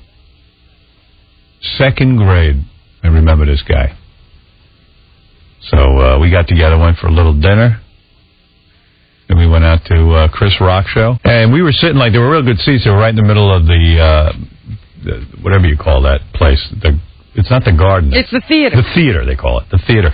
We were sitting right in the middle, but, I wanted to get out before the show ended, which is a weird move. During a rock concert, it's not hard, but when Chris was up there doing his thing, and I'm sitting so close to the stage, I'm going, damn, if I get up, he's going to say something. Right. You're going to be noticeable. Yeah. Making it all about me, I always got to leave. But yeah, I got up 10 minutes before the show ended anyway, and I left. I'll be mobbed otherwise by my fans. That's right, you'll have trouble getting out. Yeah, my fans will mob me. It'll create an unsafe environment. Yeah. I was leaving the theater. Some dude, everyone's always nice to me, but some dude goes, hey, Howard, man, sign something. I don't know what he wanted to sign. It was 2 degrees out. Oh, he was outside. Yeah, and I was trying to find my car, and I'm running around. I got Dr. Lou.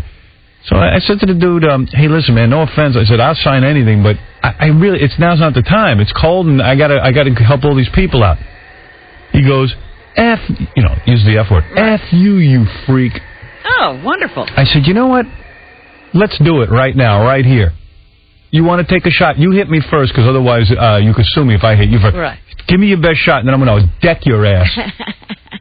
He goes, okay. All right. Now what? So now I'm like, I got to fight some guy. And I better damn well win. I don't know. Then everyone calmed down. It's just you don't want to be walking around having some guy cursing you out. Yeah, just because you don't sign something, now you're a freak. It's probably he thinks you're a freak anyway. Yeah. He wants the signature to tell somebody something. Yeah. Not nice. And I'm looking at the guy. He could probably kick my ass. What am I doing? He's going to give me the first shot. I'll probably go down on the first shot. Who am I to think I can absorb the first shot? Yeah, you're crazy. Yeah. He might have some killer blow. Yeah, exactly. The guy probably knows karate standing out there. Yeah, okay, all right, I'll take the first shot. Well, I wanted to go see Chris Rock, but I had tickets to Flamenco. Oh, you know what? Good for you. So I went to see Flamenco. Guess who was there? Who? The King. King of what? Mortensen. Of from what? Lord of the Rings. Oh, that guy who dances? No, the guy from Lord of the Rings was in the audience. Oh, that guy, Viggo Mortensen. Mortensen or whatever. Yeah, I know who you mean. Yeah, the King was there, watching Flamenco with me. Hey, somebody sent me a note. Tomorrow is Rick D's last day on the radio. That must be a publicity thing. What are you talking about? He's quitting his job. That sounds like a publicity thing. He ain't giving up that job. It's so goddamn easy. He was hardly working. Why would he give that up? I told you I've been cleaning my apartment. Mm-hmm. I'm in this organizational kick. I'm not sure what's up with me, but I'm obsessed with organizing. I know, you're crazy. Like crazy. Another obsessive thing with you. Yeah, I'm obsessively trying to take control of my life. I don't know what that means. What does that mean? I mean, I don't know. I don't know what it means. I mean, I'm just busy. Why are you feeling so out of control? I don't know, but I'm throwing stuff out that I don't need, and I'm trying to keep it real. Like I'm sick and tired of looking for stuff and not being able to find it. And now it was that bad. Yeah, I mean, I was out of my life was disorganized. So now I'm into organizing. I told you. But it becomes a whole project with you. It's not just I'm putting this stuff away. No. I'm getting rid of this stuff. Now it's like we got to have a format and a system. Yeah. And I got to talk to people. Yeah. I'm on the phone to Lisa Kanarek, this woman who wrote a book on organizing. I call her. I called her 3 times the other day. You're ridiculous. I don't care. This is my thing. I got to go with it. And then I'm looking at my bookshelves. You know how I remember for a while I was collecting those bones? Yes, skulls and bones. Yeah, I had tons of skulls and bones in my office. Mm-hmm. This obsession seems to be around my office and my work life, My favorite guy still is this guy they canceled, Wayne Brady. The Wayne Brady Show. Yeah. Why is he interesting to you? Well, because Gary keeps bringing me tapes of his show. He goes, you got to hear this. Wayne Brady was doing the news as James Brown, because James Brown was in the news because he got arrested. Right. So, and by the way, today James Brown announced he's separating from his wife. Well, next week they'll announce that they're back together. So what? Those two are great, passionate people. But so Wayne Brady did the whole setup, and then he does his then he does the news as James Brown. The show was canceled, but he's continuing that to format. give us that high level of entertainment. I think he thinks it's good. Of course he does. So it doesn't feel so bad from his standpoint. And that audience seems to like it. Well, yeah, but you got to have a broader audience than the one sitting in that studio. Stuttering John had a Super Bowl party. Oh, he did? Yeah, he had people over his apartment. Will and Jason were telling me it's really disturbing. What? John's behavior at a Super Bowl party. John really mistreats his wife. John sits his ass down in a chair like a king and holds court. And according to these guys, he gets on his cell phone and calls Susanna from his cell phone and starts telling her to go out and buy beer. He can't even get out of the chair. She's right in the apartment. He calls her in the apartment. He can't even get up to go to another room. He calls her on the phone. What's her problem? I don't know. At first he wanted he wanted more beer because he ran out of beer. So he called the deli, and the deli wouldn't deliver. That upsets him. Then he starts dropping hints to the guys, I'll give you 20 if you go buy beer. Because John, it's funny because he's rich and he's poor. Yeah. He didn't have $1 to tip the cab driver, but he's got 20 to send somebody to buy a $5 six-pack of beer. It's important. Where's Jason and Will? I don't know. Yeah, come on in, guys, and be real. What's the deal? What do you mean? So you get on the phone to your wife? Yeah. Let me just say how great my wife is. Let me explain to this, Howard. I'm sitting on the couch during Super Bowl. This is my day. It's a Super Bowl. I was working all weekend. I was working out in Massachusetts on Friday and Saturday night. So this is my day. And she was working, too. She was cleaning, right, dudes? She cleans every beer. What did you guys see? Beautiful. It was actually really convenient for us because as soon as the coffee table got too full up with stuff, she'd come over, clear all the beer cans. Yeah. Wow. They got awesome. Waitress service. She's great. And then you called her on the cell phone and said... I don't remember that, but did I do that? Yeah. I don't recall. Yeah, Susanna was in the kitchen, and after the deli wouldn't deliver the beer, he calls on her cell phone. She answers in the kitchen. He goes, yeah, watch this. I'll order us some beer. Then he tells Susanna to go out and get some beer. And did she do it? No. She didn't do it. Damn. But they were saying that this is the part that was interesting. They're saying that John gets a little bit mean. He could be a little mean. Like how? I didn't think he was that mean. It was just funny. I don't know. It was funny too. There was John's brother-in-law they had their baby there, and the baby's like newborn, can't be more than a few months old. And John just kept screaming to get the kid out of the room because he couldn't hear the TV. He kept crying during the game. They said John was shut the kid up or get him out of here. Are you drunk when this was happening? We're having fun. It was a good time. These guys didn't you enjoy yourselves? A great time. Is Susanna watching the game or is she just in the kitchen working? So Gary, what happens out? Jason will fill you up with these angry thoughts, and then they come in and they're like, and I gotta say something. They came to Gary me. has the angry thoughts, not Jason and Will. They came to me. I didn't go to them and say, what was a party like? They came to me and they go... Because these two guys are maybe the worst on the radio I've ever seen. They come to me and they say, Gary comes in, he goes, you got to get Jason and Will in here. They said John was just horrible at his Super Bowl party. Sometimes he could be mean to his wife. Yeah, and he's really mean to his wife. And then they come in and they're like, we had a great time. Because you know what? A lot of fun. They're afraid of John. No, that's not true. Then don't bring them in here anymore. No, but they told You're wasting my time. They came to me and they go, we got to talk about the Super Bowl party. Well, let's hear it. No, first of all, we did have a great time. I don't think Susanna had a great time. And, yeah, I mean, the cell phone story was funny, I thought. He's ordering her to get beer and cleaning up after us. But, I mean, that's all Howard, at my house once, I wanted pizza. Yeah. So the phone was upstairs, the cordless. So I took my cell phone and called my wife upstairs and told her to bring down the phone so I could order pizza. Listen, she's great. She understands that I worked all weekend, and there's no story. Last night she gave me a full back rub. Right. You know what I mean? She's the best. I mean, Gary just gets jealous, and then he can't wait to compound me about it. They came to me. Gary probably did the dishes on Super Bowl. I didn't do the dishes, and they came to me. I didn't Be honest. Who cleaned your coffee table on Super Bowl Sunday? Nobody. We were at home. We went to a party. Come on. Come on, what? That's where we were. Tell Howard the story you were telling me the other day. Come on. I don't know which one you're talking about. You didn't want to talk about it, but you should tell him. If I didn't want to talk about it, I probably don't. But I don't know what it is. No, if I said I didn't want to talk about it, it means I don't want to talk about it. Tell me what it's basically. No, I don't want to piss him off, because then he'll really be mad. Just tell me. All right, Gary, without saying anything, Jackson puked. That story. Yeah. She wasn't home. Is that the part you want me to tell? My wife wasn't home, and Jackson puked, so I had to clean it up. My wife wasn't home. And where was she? Where was she? Playing tennis. On a weekend? What day was this? No, it was like a weeknight. It was funny. She was weeknight? She was gone for like an hour. She was literally gone for an hour. She left, and Jackson fell asleep. I'm like, but why? Well, can I ask you a question? Because I don't understand it. Your kids are school age yet? Yeah. All right, so during the day they're not home, right? Right. Why can't she play tennis during the day? While the kids are at school. While the kids are at school. Why do you have to come home from a day's work and be there taking care of the kids? What? Like, can't she stay home when you're home and make it a nice, comfortable evening? I mean, honest to God. I got Frankenstein laughing in my ear. Do you believe this guy's wife?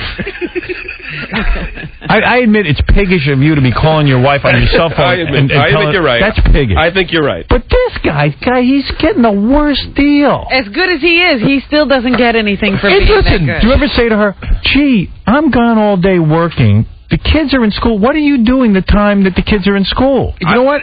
She doesn't go at night hardly at all. And when she mentioned it, I think I said go. I don't even think it was like, hey, I want to go. She's like, oh, well, if you don't say go, then you're in the doghouse. No. She's like, I'm thinking about playing tennis. I was like, absolutely go. But why is she even asking you? You're a nice guy, so you say, okay, go.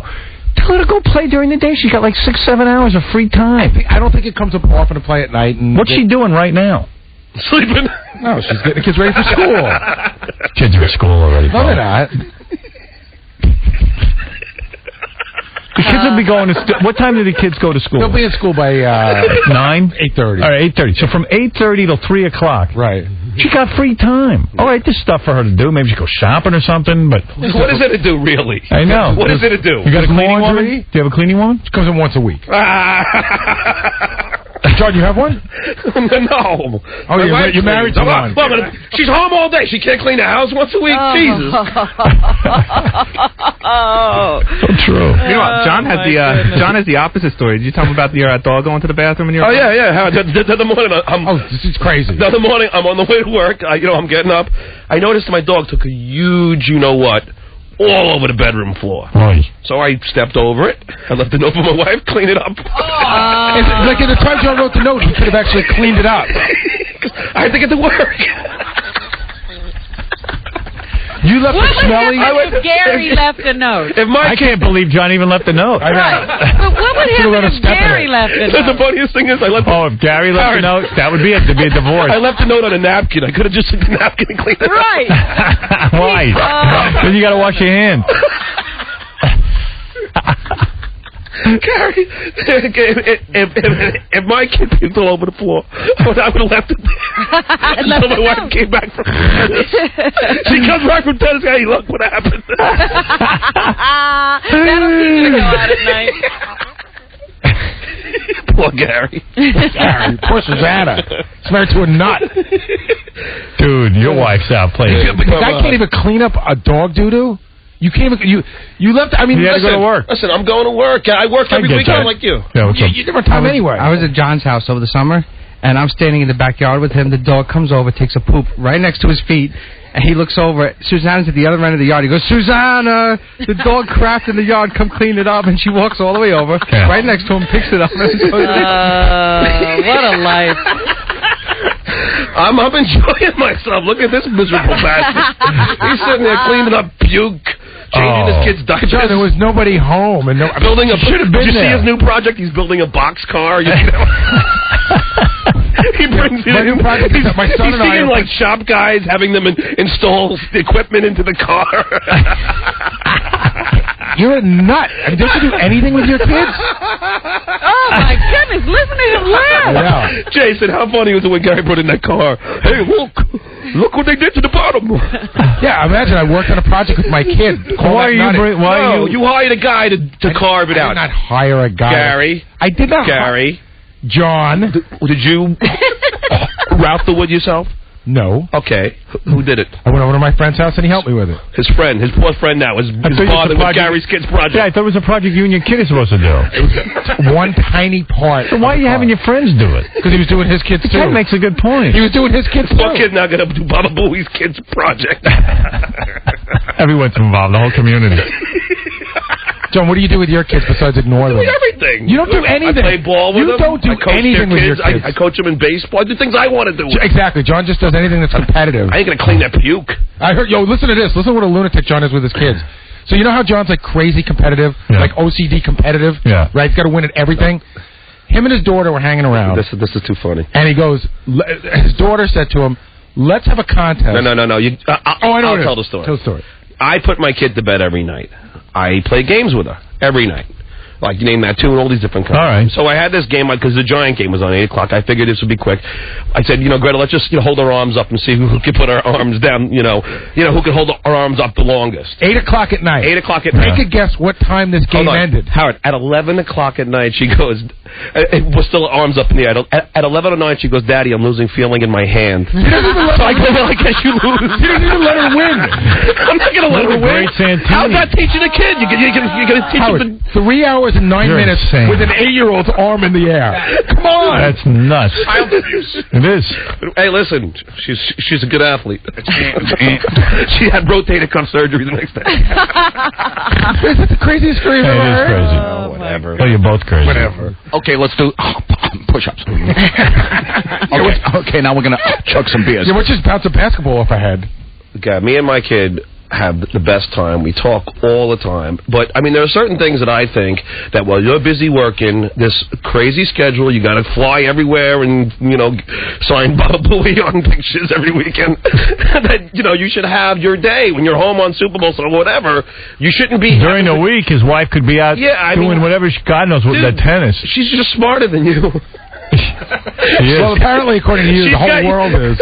I'm surprised she hasn't called you on the cell phone and told you to pick up the... I mean, what's wrong with you telling her, you know what, do your tennis during the day? I don't care. Yes, you do. I don't. I come really on, don't Gary. care. You don't want an hour to read or relax at night. I'm hanging out with the kids anyway, whether she's home or not. Yeah, but come on. You're in denial. Listen, I'm not in denial. When you tell me these stories, you're not happy about it, but then when you get on the air, you're suddenly happy about it. No, I had no problem with You're the most miserable guy we know. I said, you're the one who made a big issue of that. You're very miserable, though. I'm not miserable. Gary, if I'm miserable because I said, you know what, Howard? John. He is miserable. He once pulled me aside and said, John, you're 90% responsible for, for this whole thing on the air about how, my wife doesn't do anything. I go, Gary, you used to pull me aside and complain to me all the time. And now, not true. Yeah. Once in a while, you used to want to bring this stuff up on the air, but now suddenly, things change in his mind. And Revisionist history. All right, enough of this, because we can just go on all day. It's boring. It's boring. Hear me and John argue, and John makes stuff up as he goes along. I'm not making it. What did I make up? Enough for you. Enough for you. What did I make up? I don't want to get into what we just said we're not going to get into. Look, Baba Booey's got a problem, no question about it. Yeah, John. No. Oh, come on. See, you transfer... I mean, it's really your wife, but you take it out on me. All right. Thank you guys. Dr. John. Hey, Howard, I wanted to say that we really do get caught in the middle between these two. Like, I think they really don't like each other, and we like both of them. And I think whenever they hear a version of a story, it's always like, oh, John was, such an a-hole to these guys, or you know what I mean, or Gary, vice versa. When John, it doesn't matter. Half the audience misses Artie, half the audience doesn't. Here's one that doesn't. Artie's a big fat stinky fag. I hope he dies. Here's a guy who said he watched the UFC, the Ultimate Fighting Championship, with Joe Rogan as the commentator, and he said, find out what's going on with Joe. It was really strange. I watched the UFC, and his face was very beat up. His left eye was black and blue, and his right eye had a knot underneath it. I would love to know what happened. Please help. Sounds like Joe had to fight himself. I don't know what happened. A lot of people agree with Robin that I'm spending too much time over-organizing and that I'm spending too much money. I'm now buying the Franklin Covey organizer that I'm waiting for. After the other 10 million organizers. Yeah, I ordered it. I'm going to be getting it today. I'm very excited. I can't wait to see this. Yeah, I'm not showing you. See, now I get cut out. Someone says, forget the old binder-style organizer, especially the Franklin Covey. Get a PDA. I've tried PDAs. I cannot. I hate them. I like to look at a book. I like to write in a book. I got to carry a book. I was looking at the newspaper, and they said that Governor Pataki's going to have a special dinner for Arnold Schwarzenegger to raise money. Oh, really? $500,000 a person. $50,000 for dinner and $500,000 a person. I didn't know you were allowed to do that, though. Like, what do these guys raise money for? I'm a fan of Governor Pataki, fan of Arnold. To cover the costs of their elections, re-election, war chests, and all that. Who are the dudes that can afford $500,000? $500,000? Well, you could. Yeah. No, I couldn't. Wow, that's a lot of cake. Whoa. You got to earn $1 million just to pay off that $500,000.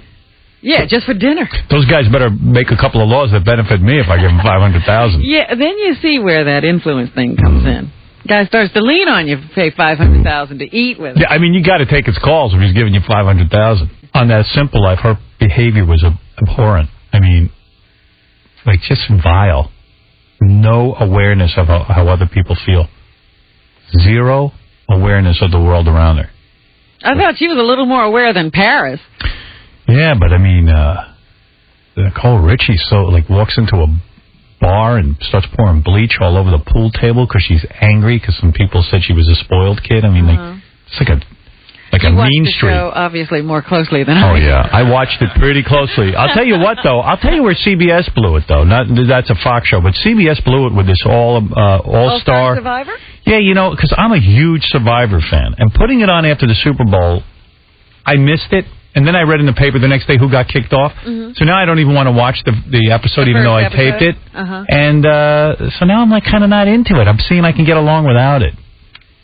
I got along without it last season. I'm getting out a lot of these shows now. I'm not even watching the OC anymore, and I like it. It's really? I want to read a little. I want to take my free time and do something constructive with it. Well, that's good of you. Right? I'm starting to see the light. I'm wasting a lot of time with these shows. Kiddie shows. The OC. You can watch one or two shows, but much like children, you shouldn't watch nonstop, Howard. You should stop it every. I mean, what am I doing with it? Then after I watch it, I feel cheap and degraded. I feel like what's wrong with me that I'm watching the OC and I could have read a book or. Yeah, I watched one episode of The Surreal Life, and I go, what did I get out of that? Right? What did I get out of that? You don't even get material for the radio show. No, that was awful. It was a total waste of an hour. I don't know. I feel bad watching that crap. So now, I'm thinking maybe I don't have to watch Survivor All-Star. Maybe I don't care if Rudy or Well, last year I gave up most of the reality shows. I didn't watch Survivor. I didn't watch The Bachelor or Trista's Wedding. I love all that. Stopped all of them. I love Survivor. And I love Trista's Wedding. Trista's Wedding, you had to watch. I had to watch it. Because it makes me mental. See, I said, that's wrong. I'm not American Idol. I stopped watching. You didn't watch it last night? I didn't watch it last night. Oh, that was good last night. They got to a lot of the good people. And tonight starts the elimination round for the good people. Okay, so they've got all the contestants, and tonight they'll start eliminating. And then there was some really strange dude who came prancing in. He seemed to be gay to me. I mean, I know you can't call anyone gay, but he seemed to be very effeminate. Let's put it that way. He looked effeminate. Acted effeminate. And his voice led me to believe that he might be effeminate. Okay. But he came in and he was obsessed with Paula Abdul. But I thought Randy had his stomach stable. He seems to be getting fatter every week. You think he's growing? That's the real star of American Idol, that belly and those boobs of his. There's the boobs you want to see. Randy, do a reveal at the end of the show. Having a garment collapse. On Randy. Paula's looking kind of nasty. Yeah, what happened to her in the over the summer? She got older by another year. And when you're in your 40s, you know. Yeah, every summer is another year? Yeah, every summer's another 10 years. Oh, boy. Because she does look strange. Yeah, she's looking very monkey-esque. I'd still throw her a bang, though. Yeah, it looks like she got a nice body. Who knows, though? That ass could be hanging. She's a dancer, though. They usually maintain, don't they? I don't know. That's what I hear, anyway. Dancers say. All I know is she's really desperate. She's dressing up in, like, these outrageous outfits. They got 5,000 pounds of makeup on her. And the hats. The hats. Oh, and stuff, all right. So much going on. Hey, I wish her luck. She's probably trying to get some young penis. I bet she got somebody. Didn't she meet somebody on the internet? There you go. She used to go out with John Stamos. Now she's looking for dudes on the internet. DJ, what's up? Yeah, I wanted to know if you got a chance to see Underworld yet. Not yet, bro, but I got it on DVD, and I'll be watching it sometime this week. Oh, okay. Hey, can I ask you one more thing? Is it good? Oh, yeah, the movie, I think it's pretty good. Yeah, I can't wait. That's that one with Kate Beckinsale and there's werewolves and vampires. Yes. Have you seen it? Yeah, I told you I saw it. You like I told it? you about the werewolves and the vampires. I liked it, but it wasn't wholly satisfying. It had its moments. I can't wait to see it. Anything with vampires and werewolves, I'll watch. This Van Helsing I'm going to watch because it's got vampires, werewolves, and Frankenstein. I don't know how Van Helsing winds up with all those guys. You know, like he's like that movie. I'm a purist. For Van Helsing, you know how Rosie O'Donnell is attracted to candy? Yes. He's attracted to monsters. True, but they all didn't exist in the same place in the same time. Don't say that. What are you talking about? What, the werewolf and Dracula were definitely around the same time, and Frankenstein, why not? They lived in different regions. No. Frankenstein was invented in Transylvania. Dracula lived in Transylvania, and the Curse of the Werewolf was Transylvania. Was it? Yeah. Is that true? Yeah, I'm telling you. I'm into this stuff. I'm way into it. It's very possible. I've never seen a movie where they're all together that wasn't like a goof. It's very possible that they were all together at some point in their lives. Well, in truth, it's not possible that any of them were anywhere. Let's be serious. Hey, the word that Robin was looking for the werewolves was the lichens. Okay. Lycanthropes or something like that, yeah. Yeah, Frankenstein, werewolf, and Dracula together. God damn, that's good. I wish I could see it now. Frankenstein was in Germany. Nah, he was in Transylvania. No, he was not. I knew you didn't know what you were talking about. No, I'm telling you, I know what I'm talking about. Dr. Frankenstein? Did you ever see the version with Robert De Niro when Frankenstein travels like half across Europe? Yeah. He went through like the Arctic or something. Yeah. He had Europass. No, seriously, he did. He was on the Orient Express.